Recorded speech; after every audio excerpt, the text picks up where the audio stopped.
Esta historia empezó realmente por una relación de amistad, ¿no? Una gran amistad que tengo con Víctor y con Obdulia, que son los promotores de esta idea y de estos edificios, ¿no? Me acuerdo, yo creo que era como diciembre del 2009, cuando Víctor me llama y me dice que tiene la oportunidad de adquirir estos edificios. A mí me hace mucha ilusión, era un edificio que conocíamos desde hacía mucho tiempo, porque Figueras es un pueblo pesquero que por aquel entonces estaba como medio abandonado, tenía esta ruina en mitad del pueblo maravillosa, ¿no? De todo comido por la naturaleza. Nosotros empezamos esta aventura buscando una casa familiar en nuestra tierra, ¿no? En Asturias. A Francisco, a Paco, que le llamamos, yo le conozco de siempre porque bueno, mi madre tenía una academia de piano y él venía a clases de piano y yo le había dado clases de guitarra. Yo era muy jovencita también, pero yo le conozco desde que tiene 6 años o 7. Los padres tenían una casa cerca de Figueras, de esa zona, entonces él conocía la zona muy bien. Y fue así como empezó nuestra relación también profesional, ¿no? Aquí la entrada era a través de la ría. Este edificio originalmente era una aduana que controlaba el paso de la ría. Se entraba a través del puerto, que no existía por aquel entonces, era una playa. Se iba subiendo en rampa hacia el edificio y se entraba por la puerta principal, que es del siglo XVI. Y luego en el siglo XVIII es cuando los Pardón Legún hace una intervención muy importante, con una aspiración ya a arquitectura civil urbana. Para nosotros esa época es la que más significó ese edificio, con esa orden de las ventanas en la fachada, con esa aspiración a ser simétrico, a ser sobrio. Pero sin embargo, toda la parte trasera del edificio estaba incrustada en el monte, con lo cual lo que hicimos es despejar toda esa zona para que pudiera respirar el edificio, tuviera ese espacio, ese pequeño espacio que generamos en la parte trasera y toda una escalera que conectas con la capilla que hicimos en lo que era la antigua cochera del edificio, y también de alguna manera lo que hace es vincular el edificio con el entorno, ¿no?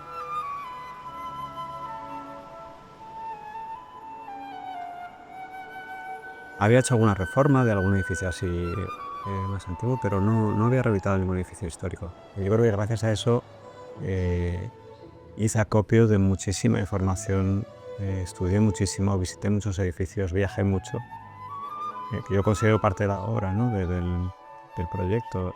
Y gracias a eso también definimos un poco nosotros nuestras propias pautas, ¿no? Yo recuerdo que Víctor me decía, si el espacio te pide esto, aprovéchalo, no intentes ni hacer mayor número de habitaciones, ni hacer espacios artificiales. Intenta entender qué es lo que pide el espacio, ¿no? Y eso yo creo que marcó también mucho esta reforma. Yo quería que la construcción fuera muy similar a la de esa época, con el objetivo de conseguir armonía dentro del edificio, ¿no? Y no distorsionar ese lienzo tan bonito que teníamos, ¿no? Por supuesto, los espacios son contemporáneos, el uso es diferente, con lo cual no caíamos en el falso histórico, ¿no? Pero sí que para mí era muy importante utilizar oficios que supieran trabajar el material como se trabajaba en esa época, porque esto nos garantizaba tener un lenguaje común.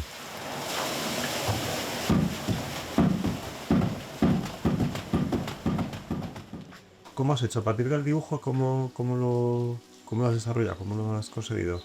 Bueno, cuando tú me pasaste el dibujo definitivo, lo primero hay que pasarlo por un molde, en este caso de madera, donde se lleva a la tercera dimensión, ¿no? Añadiendo el volumen y tallando la madera. Con este se hace el molde de arena, ¿no? Donde metes en la arena, y en la arena se funde este latón especial para fundir de forma líquida en el molde.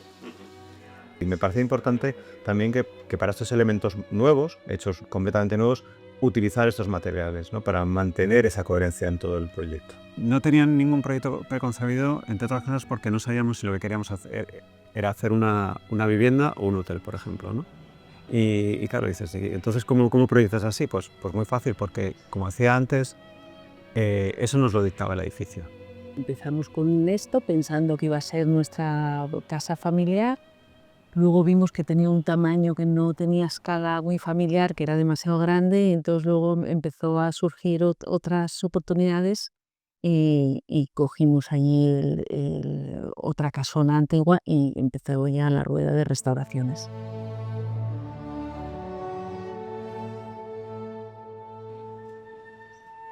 Uno de los edificios es el Palacio del Marqués de Santa Cruz, en Castropol.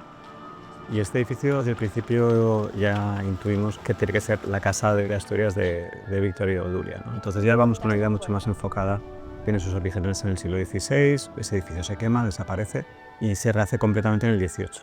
Este edificio también fue una reforma en los años 70, 80, y entonces decidimos quitar estos elementos que distorsionaban, ¿no? Y una vez más resaltar la época que nos interesaba, y esa era precisamente esa finura, esa delicadeza del siglo XVIII. La entrada original era hacia el pueblo. El resto, toda la planta baja, eran cuadras, almacenes, espacios que no tienen un uso a día de hoy, ¿no? Una vez que subimos desde la escalera, es una galería que además conecta con la capilla y estamos en la entrada principal de la casa, ¿no? Pero un espacio muy cerrado y fragmentado.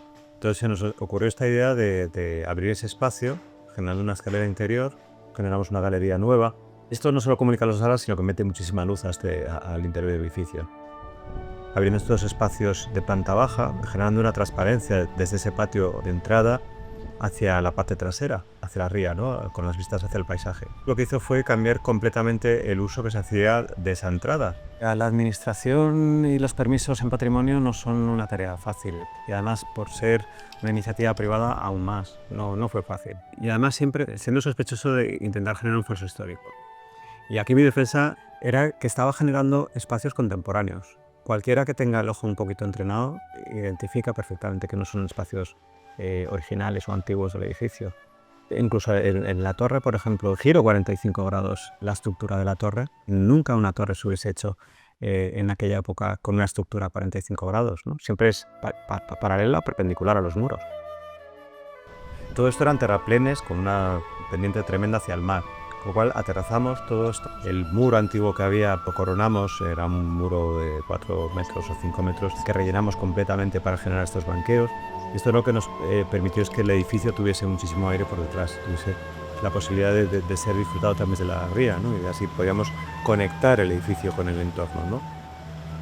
Yo no comparto esta idea de intervenir en el patrimonio utilizando lo antiguo como un lienzo romántico, ¿no? Que dices, pues mira cómo era el edificio antiguo y dejar una muestra de cómo era. No, yo quiero habitar un edificio de esa época. Entonces, quiero primero entender cuáles son las claves que a mí me identifican ese edificio con esa época, entenderlas para reinterpretarlas en el día de hoy. Por ejemplo, otra intervención muy clara de cómo nos alejamos de ese falso histórico es en el Palacio de las Torres de Ondegún, que es un edificio castrense con sus 3 torres. La cuarta no se construyó, pero tenía su patio de armas. Por otro lado, también era el edificio que menos protección tenía y nos permitían intervenir de alguna manera más personal, quizá, ¿no? Tan basada en lo anterior. Yo quería hacer que la única intervención de añadido que tenía ese edificio, que era la torre del siglo XXI, que fuera construida siendo coherente con el resto del edificio. No quería utilizar elementos, o sea, materiales contemporáneos, como el cemento Portland, por ejemplo. Que el muro respirara, porque funcionalmente es mejor el muro.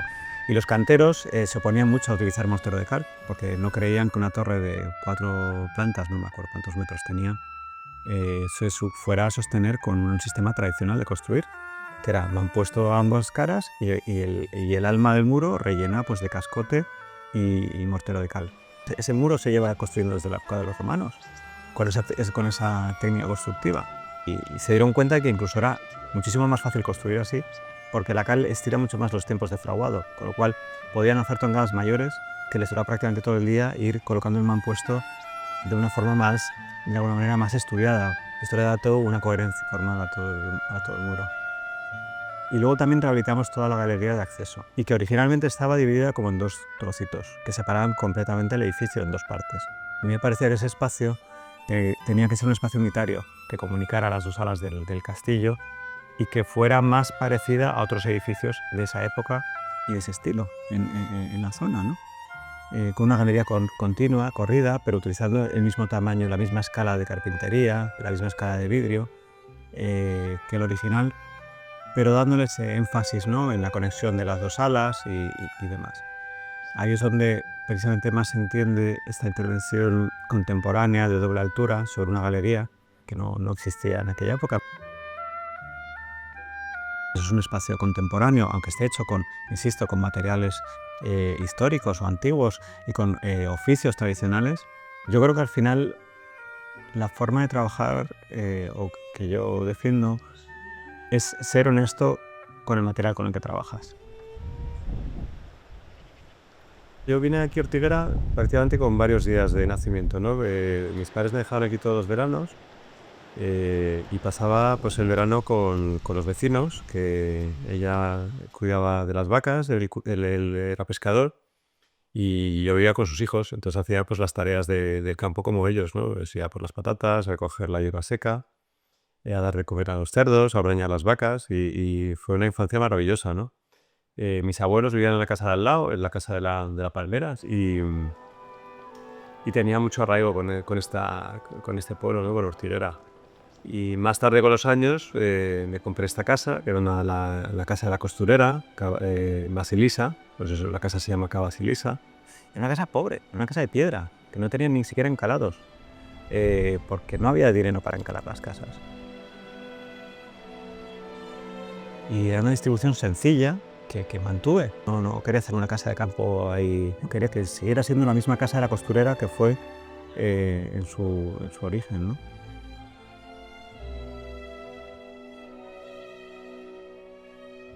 Y quería restaurarla prácticamente como estaba, ¿no? Un poco con los mismos principios que siempre he hablado, que pues, respetando los suelos originales, las vigas, incluso la carpintería original, es que tienen los mismos cierres de ganchos, que no son ni siquiera mecánicos.